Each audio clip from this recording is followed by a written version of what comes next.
Here we are, we're at BBC Gardeners World Live. It's a beautiful sunny day and we are sitting in a really gorgeous small show garden, and really it's what this show's all about. Small spaces, how to get the most of them, and why is that so important? I think, mate, what this show's great at is giving you ideas that feel accessible, and that, you're right, it's rammed full of ideas. But I think if you're designing a small space, in reality, your list of what you want is not going to be that different from if you're designing a large space. So the first thing is about understanding what you've got, understanding where the sun, where it comes up, where it goes down, where those little spots are during the day that maybe you can do something like this. Then understanding your soil, understanding how much rain you're going to get. So once you understand the space, then you can start to design it.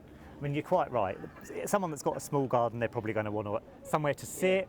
They want to have somewhere, some plants, maybe they want a barbecue. They've probably got a washing line and some toys for the kids or whatever. You've got to fit it all in, haven't you? I think sometimes in small spaces we worry about going big and bold, where a change of level, even if you don't need a change of level, can make it quite interesting.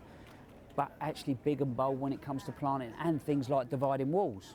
I mean, we're surrounded as well by beautiful plants, and first and foremost, us gardeners, we love plants, don't we? And I think there's lots to learn here as well. There are trees that are taking us up high.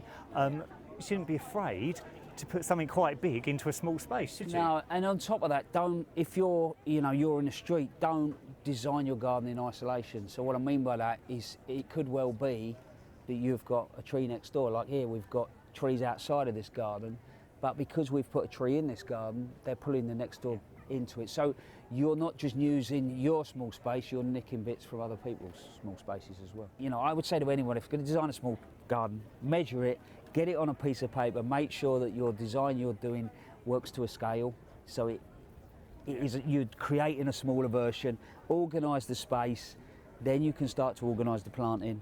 But then also, when you're at somewhere like this, look at the use of materials. Look, that's a smooth material, that's a dark material, that's repeated over there. Oh, that's a contrast to that one. So what these shows are good at is showing you these wonderful little collections of materials, let alone plants, and then you can take that home and then use that idea.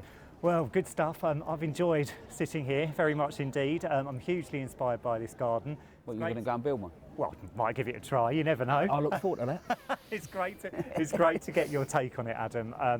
So here we are, Gardeners World Live. Brilliant show gardens, tons of inspiration and brilliant ideas for small spaces. What more could you ask for? Definitely. Cheers, mate.